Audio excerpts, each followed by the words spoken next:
Meus irmãos, a paz do Senhor. Amém.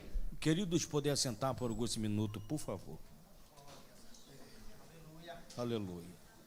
É com muita alegria que eu tenho o privilégio, a honra de poder estar cultuando a Deus juntamente com essa igreja linda, abençoada. Quero louvar a Deus pela vida do pastor José. Deus abençoe sua vida, a vida da sua esposa, sua família de uma forma muito especial. Muito obrigado pela confiança, viu? Muito obrigado. Deus abençoe todos os pastores, corpo de obreiro. Para quem não sabe, eu sou da Igreja Evangélica Assembleia de Deus do Norte do Brasil, ali em Manaus, Amazonas.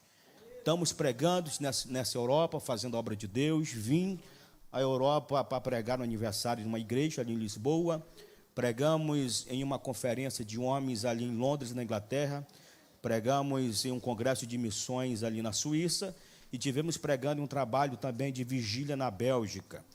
E nos aprova o Senhor essa oportunidade de ser meu último compromisso aqui no continente europeu. E amanhã eu estou pegando o voo, retornando para o Brasil. Quem sabe se der certo, né? Se gostarem da mensagem aí, né? A gente retorne aqui. Oh, glória a Deus. Queridos, abra sua Bíblia, Evangelho de Jesus Cristo, segundo escreveu o doutor Gentil Lucas, capítulo de número 22, verso de número 39. Como bom assembleiano, se você for encontrando, fique de pé, por gentileza. Oh, glória a Deus. Já deixo saudação da minha querida esposa também, não pôde estar comigo dessa vez. Temos crianças pequenas. Ano passado ela esteve comigo aí pregando nessa Europa 3 meses, desbravando tudo aí. E as crianças sofreu, viu? As crianças sofrem com saudade, não é fácil não. Então a gente temos que fazer um negócio bem organizado. Mas eu creio que não vai faltar oportunidade, viu? De ela estar comigo aqui novamente. Amém? Amém. Todo mundo encontrou o texto? Meu amigo tecladista, deixa Deus te usar, viu? Vamos pregar junto. Eu costumo dizer, pastor José, que no Antigo Testamento, os levitas eles tinham uma responsabilidade de levar o povo à adoração, né, pastor? Aí quando eles tocavam, a glória de Deus se manifestava no meio do povo. Isso significa que se não acontecer nada hoje, a culpa é deles. Estou brincando, viu? Deixa Deus usar você, vamos pregar junto, tá? Todo mundo encontrou o texto? Verso 39 está escrito: E saindo foi como de costume para o Monte das Oliveiras, também os seus discípulos seguiu. E quando chegou àquele lugar, disse-lhe: Orai para que não entreis em tentação. Apartou-se dele cerca de um tiro de pedra, pondo-se de joelho, orava, dizendo: Pai, se queres, passa de mim esse cálice. Todavia, não se faça a minha vontade, mas a tua. Apareceu-lhe um anjo do céu que o fortalecia. Posto em agonia, orava mais intensamente, o seu suor se tornou como grande gota de sangue que corria até o chão. E a igreja diga amém. Amém. Pode assentar, por favor. Querido, foi me dado um tempo muito bom aqui. Eu quero aproveitar esse tempo para fazer uso desse texto.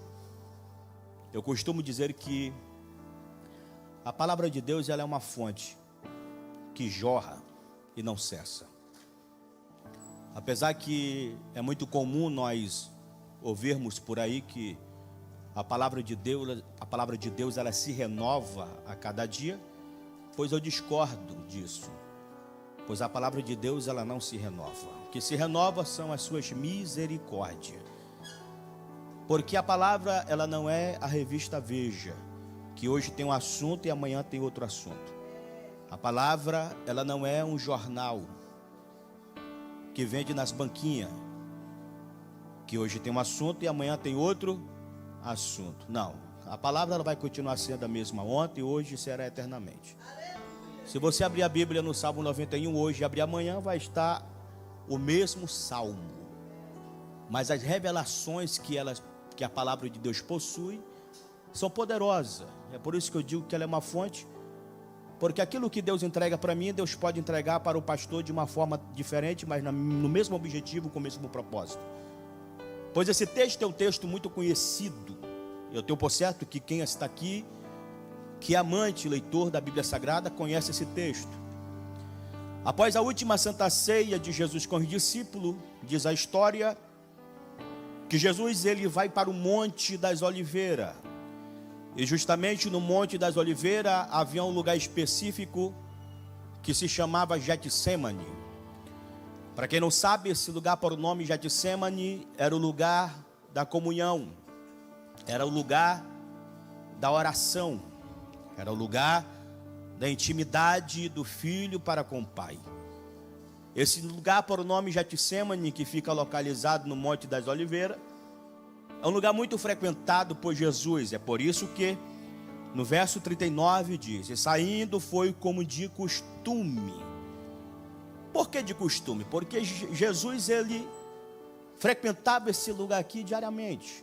Era o lugar onde Jesus sempre estava constantemente orando, dando graça ao Pai e buscando revertimento. Porque Jesus ele é diferente. Jesus, toda vez que ele saía de um culto, ele não ia comer kebab, ele não ia comer pizza.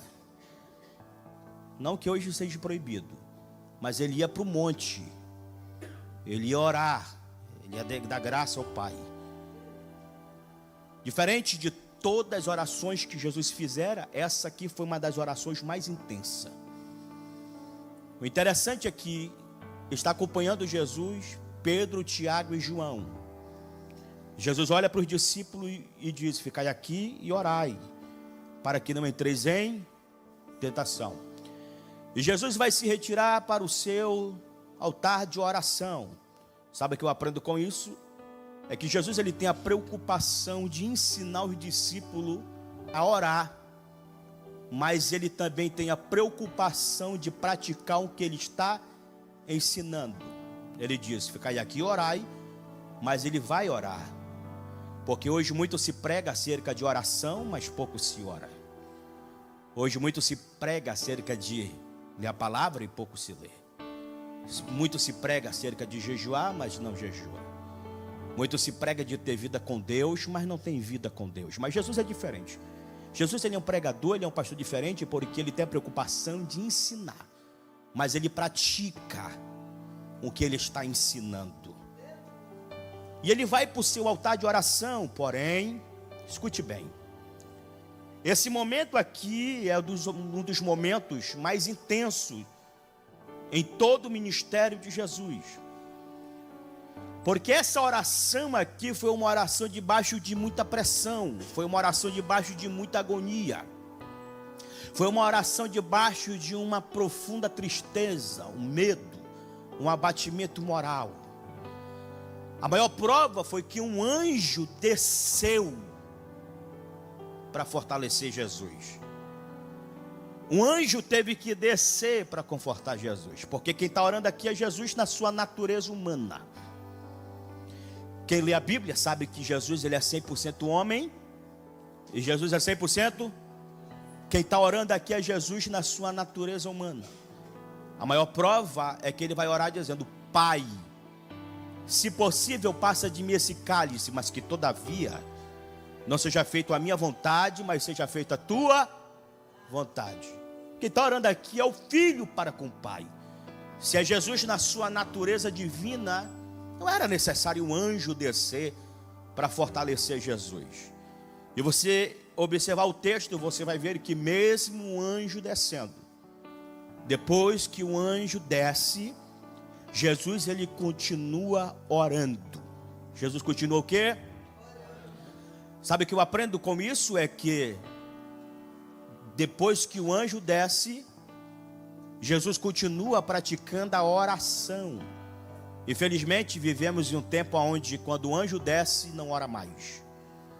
Quando o anjo desce, não vem mais para a igreja.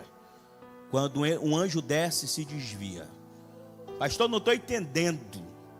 Tem gente que está na igreja quando o anjo desce com a vitória, quando o anjo desce com o milagre, quando o anjo desce com a porta, com a chave, com a resposta, some da igreja, some dos cultos. Mas Jesus nos ensina que se um anjo não descer, eu vou orar, mas se um anjo descer, eu vou continuar orando. Jesus é a maior prova, porque mesmo o anjo descendo, Jesus continua orando. E a oração de Jesus se tornou mais intensa de quando ele começou. A maior prova é que quando ele ora depois que o anjo desce, diz a Bíblia que Jesus passa por uma agonia muito grande. Por que Jesus passa por essa agonia? Porque Jesus, quando está orando aqui no Getsemane, ele vai sentir na sua carne humana tudo aquilo que ele iria sofrer como Cristo, por amor a mim e por amor a você. Nessa oração aqui, quando Jesus se refere a um cálice, Jesus não está falando acerca de uma taça de vinho, não. Jesus está falando acerca do processo que ele ia ter que passar por amor à igreja, por amor a mim, por amor a você. Ele seria vendido por 30 moedas de prata, ou melhor, ele foi vendido. E ele foi levado para o pátio de Anás e Caifás, onde ele foi torturado. Jesus sente na sua carne humana no Getsemane. É por isso que eu costumo dizer, pastor, que o sacrifício foi consumado lá na cruz, mas o derramamento de sangue começou foi no Getsemane.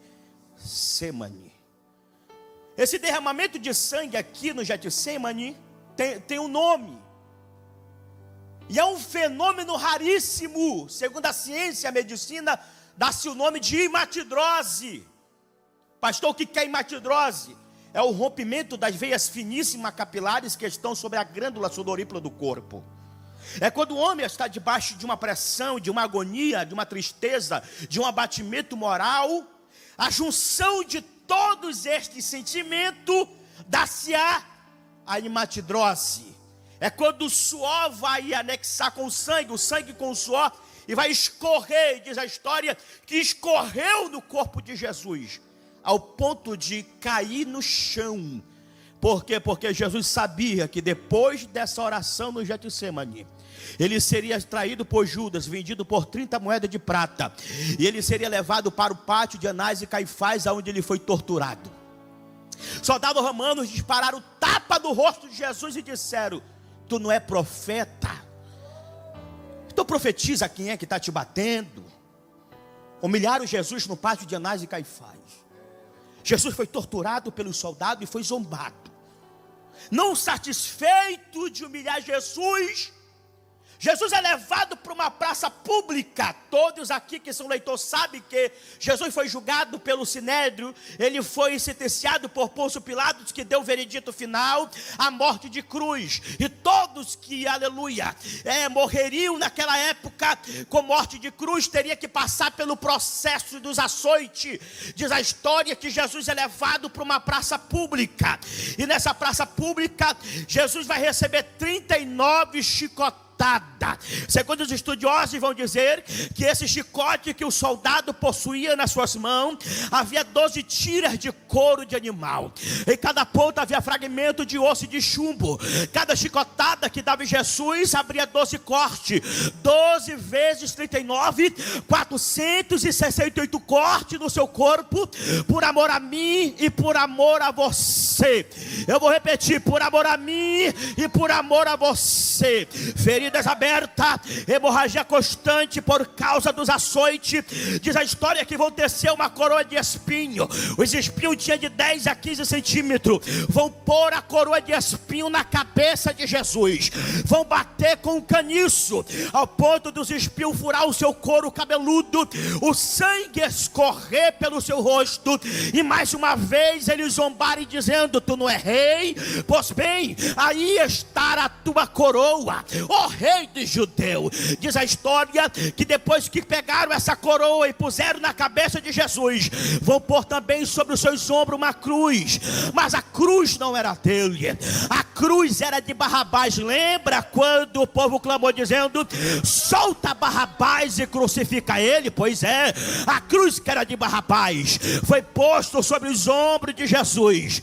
Jesus vai ter que percorrer 2 quilômetros até o Gólgota, passando pela via dolorosa, dolorosa. E quando ele chega no Gólgota, no Monte da Caveira, vão atirar Jesus sobre o madeiro, mas vão ter que puxar os braços de Jesus ao extremo, porque a cruz não era dele. Para ele caber naquela cruz, vão ter que puxar os braços de Jesus ao extremo, ao ponto de romper os tendões e os ligamentos que ligavam o braço com o ombro.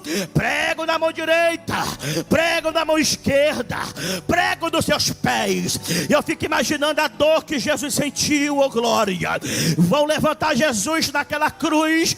Jesus vai ter que suportar o peso do seu corpo, feridas abertas, hemorragia constante, o sangue escorrendo. O diabo disse: ele vai parar, ele vai desistir, ele vai retroceder. Mas o diabo esqueceu que lá no Getsemane, Jesus já tinha tomado uma decisão, quando ele orou dizendo: Pai, se possível passa de mim esse cálice, mas que todavia não seja feita a minha vontade, mas seja feita a tua vontade. Em outras palavras, Jesus estava dizendo: se for necessário eu ir até o final, eu vou até o final, porque lá em Portugal vai ter uma igreja glorificando, exaltando e bendizendo meu nome. Cadê essa igreja? Abre a boca. Cadê essa igreja? Abre a boca. Cadê essa igreja? Abre a boca. Só quem vem adorar o Cristo ressurreto, abre a boca para adorar. Eu vou deixar você adorar. Remanda, ele me de pra calar para a Súria. Eu estou sentindo a presença do Todo-Poderoso aqui. Oh meu Deus do céu. Se você dá glória aqui é porque ele foi até o final. Se você dá aleluia aqui é porque ele foi até o final. Você não pode vir para um culto como esse por causa de chave. Você não pode vir para um culto como esse por causa de porta aberta. Você não pode vir para um culto como esse para receber prosperidade. Você tem que vir, foi porque ele morreu por você, por você. Só quem vem adorar ele aqui, só quem vem adorar ele aqui, só quem vem adorar ele aqui. Se ele fizer, eu adoro, mas se ele não fizer, eu vou continuar adorando, porque foi ele que morreu. Foi ele que morreu. Foi ele que morreu. Foi ele que morreu. Foi ele que morreu na cruz. Foi ele que morreu. Pegue na mão do teu irmão e diga assim: foi ele. Diga assim: ele foi até o final. Jesus te trouxe aqui para dizer: você também tem que ir até o final. Você não pode parar. Não, retroceder jamais.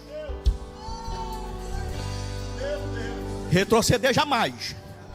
Porque o meu Jesus, o teu Jesus, ele não retrocedeu, não. Não. Olha para o teu irmão e diga assim: ó, jamais. Diga assim: larga a cruz, jamais. Desistir, jamais. Parar, jamais. Rerepaia, relevar a Súria, jamais. Jamais. Eu vou deixar você adorar. Eu vou deixar você adorar. Oh rapaz, remicando. Doremicalapaia. Oh meu Deus, ele foi até o final. Ele foi até o final. É por isso que eu preciso ir até o final, porque o meu Jesus foi até o final. Foi por isso que ele diz: aquele que quiser vir após mim, negue-se a si mesmo todos os dias, tome a sua cruz e siga-me. Ele fala isso com muita propriedade, porque ele tomou a cruz dele e foi até o final. Ele foi até o final. Não haveria sacrifício no Calvário se não houvesse obediência no Getsemane. Se não houvesse obediência no Getsemane, não haveria humilhação no pátio de Anás e Caifás. Se não houvesse humilhação no pátio de Anás e Caifás, não haveria 39 chicotadas. Se não houvesse 39 chicotadas, não haveria, aleluia, coroa de espinho sobre a cabeça. Se não houvesse coroa de espinho, não haveria cruz sobre os ombros. Se não houvesse cruz sobre os ombros, não haveria via dolorosa. E se não houvesse via dolorosa, não haveria cravo na mão direita, e nem cravo na mão esquerda, e nem cravo nos pés. E se não houvesse cravo, pregador, não haveria sacrifício do Calvário. E se não houvesse sacrifício do Calvário, o anjo não tinha descido e falado com Maria Magdala, dizendo: por que tu procura dentre os mortos aquele que vive? Ele não está mais aqui, ele ressuscitou. Só quem vem adorar aquele que vive, abre a boca para adorar. A coroa de espinho não parou ele, as 39 chicotadas não parou ele, o peso da cruz não parou ele, o cravo não parou ele, a morte não parou ele, e ninguém vai parar a igreja, porque o Cristo da igreja vive, vive, vive, vive, vive, vive, vive, vive. Ô rapaz, eu estou sentindo Deus aqui. Ô rapaz, Xanda. Ele vive, oh glória, oh glória. Eu tenho motivo para adorar porque Ele vive. Por que eu venho para o culto? Porque Ele. Porque eu dou glória aqui dentro? Porque Ele.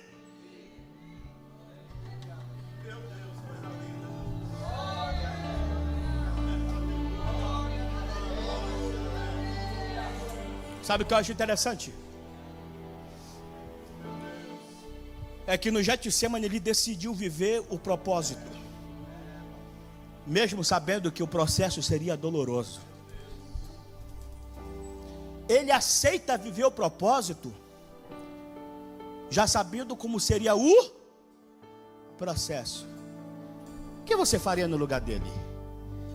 Sabendo que depois daqui, de repente, você seria entregue para ser humilhado, para ser torturado.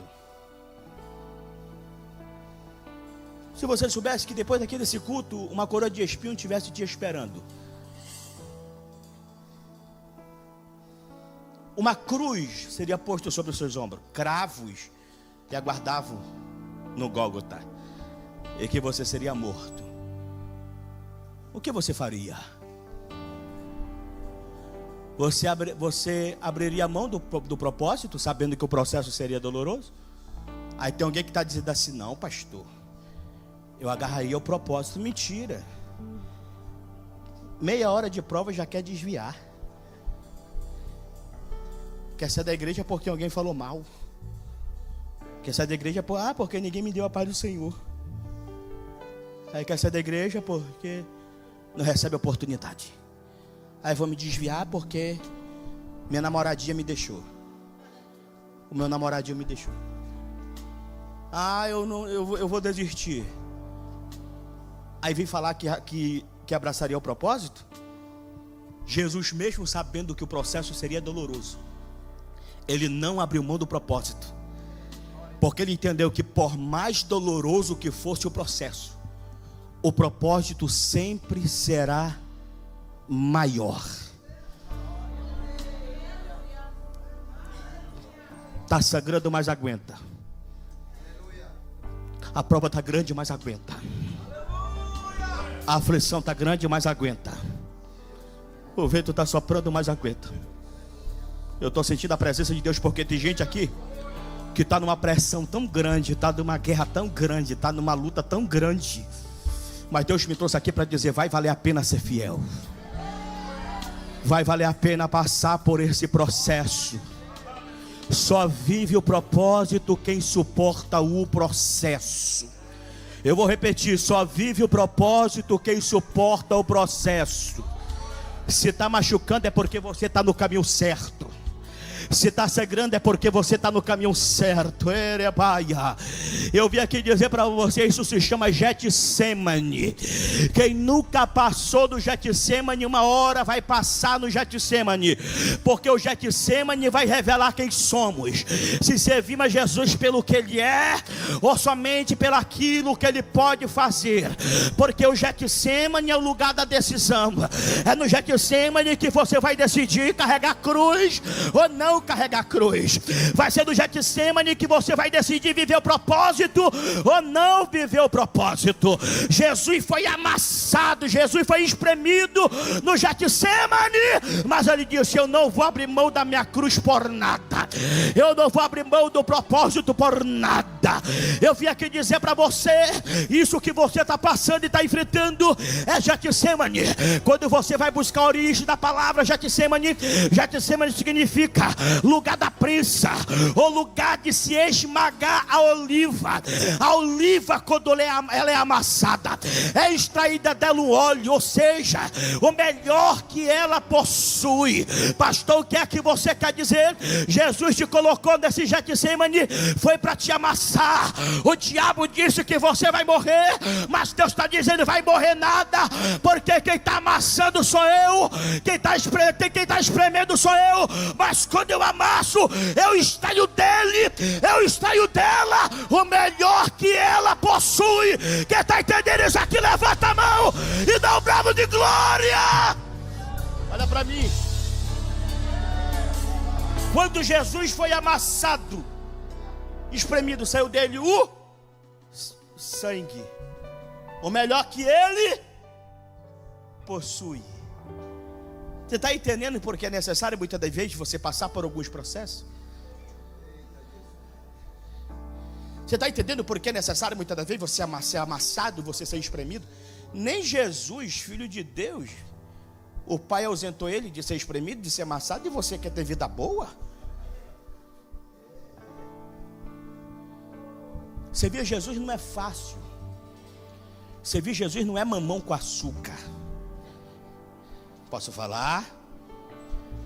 Servir a Jesus é preço e renúncia. Eu vou repetir. Servir Jesus é preço e renúncia. Aquele que quiser vir após mim, tome a sua cruz. Mas antes de ele dizer tome a sua cruz, ele diz assim: negue-se a si mesmo. Todos os dias. Tome a sua cruz e siga-me. Deus me trouxe aqui para dizer para você que tomar a cruz todos os dias, você abre mão do seu eu, da sua vaidade. Negar a si mesmo todos os dias, você abre mão dos seus hábitos carnais, daquele pecado que te afasta de Deus. Porque viver o propósito do Pai, dizer: Pai, que não seja feita a minha vontade, mas seja feita a tua vontade. Muitas das vezes a vontade do Pai, ela vai contramão à nossa vontade. Porque viver a vontade do Pai é preço, é renúncia, é viver uma vida de separação, é viver uma vida de santidade, é viver uma vida de fato, de constante oração, busca. É ser diferente. Sabe o que quer tomar cruz? Quem se prostituía vai ter que parar de se prostituir. Sabe o que é tomar cruz e negar a si mesmo? Quem gostava de cheirar cocaína vai ter que parar de cheirar cocaína. Negar a si mesmo e tomar cruz. Quem gostava de mentir vai ter que parar de mentir. Quem gostava de tomar cachaça ou vinhozinho de vez em quando vai ter que parar de tomar. Negar a si mesmo e tomar cruz é todos os dias você se abdicar da sua vontade, da sua vaidade, da sua carne, para viver o propósito de Deus nessa terra. É você viver uma vida de preço e renúncia. É toda vez o pecado bater na sua porta e você dizer assim: eu não abro mão do meu propósito, da minha cruz por nada. Por quê? Porque Jesus não abriu mão da dele e eu também não vou abrir. Eu vou ser fiel até a morte, porque eu sei que é uma coroa que me aguarda. Há uma coroa que me espera. Eu estou sentindo a presença do Todo-Poderoso. Ele disse: no mundo tereis aflição, mas tem bom ânimo, porque eu venci o mundo e vós vencerás também. Aleluia. Por causa de mim vocês vão ser perseguidos, injuriados, difamados, caluniados. Mas se for por causa de mim, calma, vai valer a pena. Porque aqui você pode ser perseguido, mas lá você será consolado. Eita, que eu estou sentindo a presença de Deus. Pegue na mão de alguém que está do teu lado e diga assim: vai valer a pena. Vai valer a pena viver uma vida de renúncia. Vai valer a pena viver uma vida de santidade. Vai valer a pena. Eu estou sentindo a presença do Todo-Poderoso aqui, porque Deus vai buscar uma igreja que carrega a cruz sobre os ombros, que carrega a cruz sobre os ombros, que carrega a cruz sobre os ombros. Quando você se encontrar com Ele, Ele vai olhar para você e vai dizer: cadê a tua cruz? E você vai dizer: está aqui, papai, porque só tem cruz sobre os ombros quem renuncia, quem vive uma vida de santidade, quem vive uma vida separada.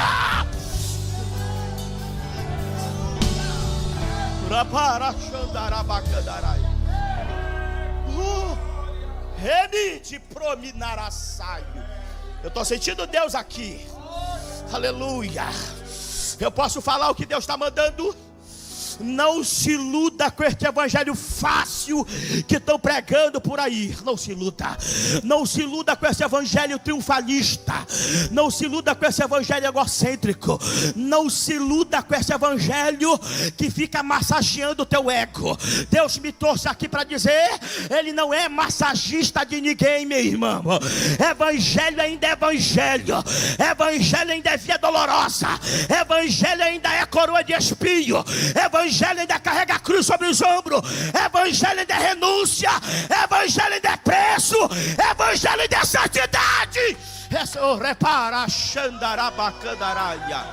Isso é evangelho. Isso é evangelho. Eu vou falar. Orebaia.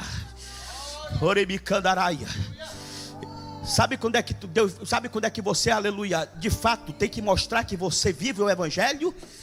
É quando alguém olhar para você e dizer assim: aí chegou as férias, verão tá aí, vamos tomar banhozinho de praia? E você diz assim: não, eu não troco culto por praia.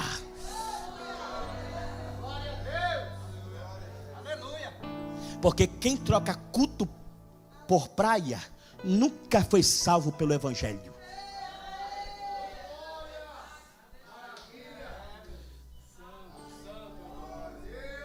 Tem glória a Deus aí? Tem?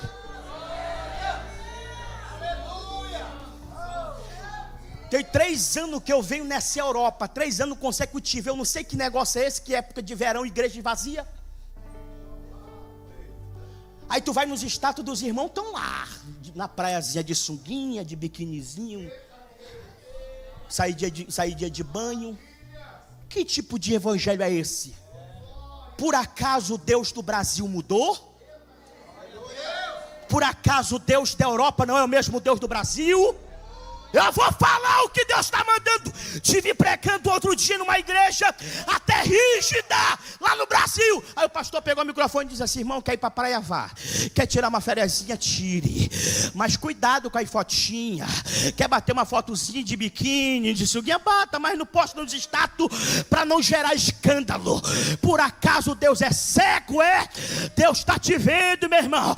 Pode se esconder do homem, mas de Deus ninguém se esconde.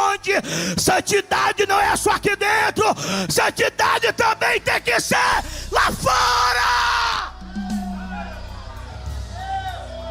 Quem tem glória dá glória, quem tem aleluia dá aleluia. Pegue na mão do teu irmão e diga assim: cuidado, viu? Cuidado com esse verãozinho aí, com esse solzinho de praia. Cuidado, porque se Jesus voltar, tu te verá na praia de biquíni e de sunguinha. A igreja sobe, mas tu fica. Quem tem boca para adorar, quem tem boca para abrir a boca para adorar.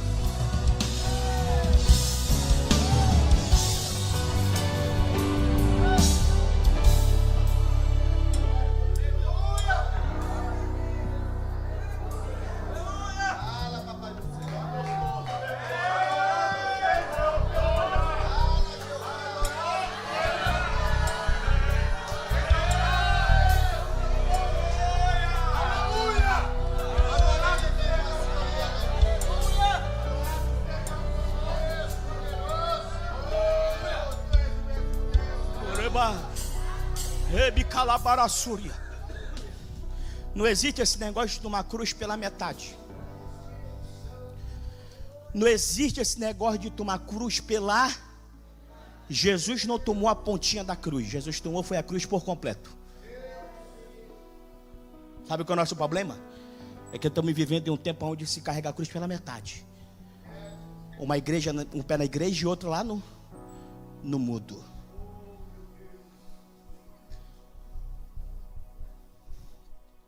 Sabe qual é o nosso maior problema? É que nós queremos viver o evangelho do nosso jeito, da nossa maneira.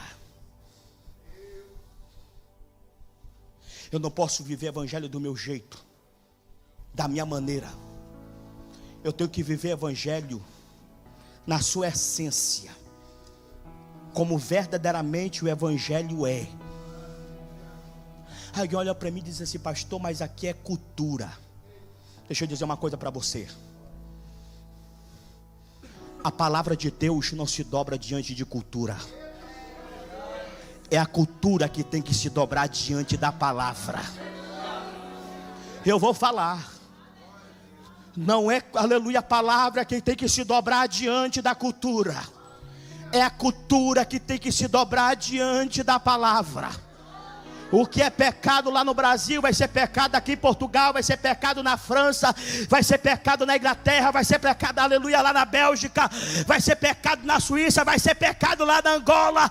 Mas eu vim aqui dizer para você: ainda tem uma igreja militante que não se vende, que não se dobra, mas que vive o evangelho. Cadê essa igreja? Abre a boca para adorar.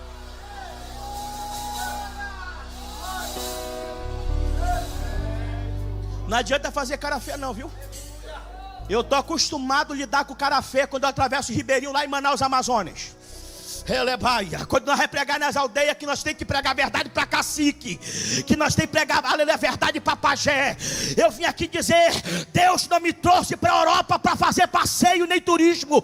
Se quiserem me levar para conhecer um lugar assim bonito, eu aceito, mas o meu propósito não é esse.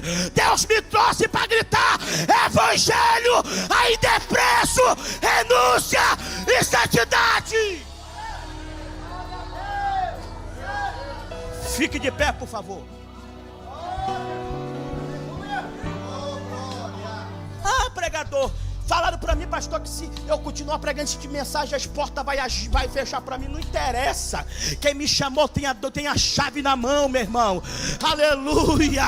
Pegue na mão do teu irmão e diga assim: vamos gritar santidade, vamos gritar renúncia, vamos pregar evangelho.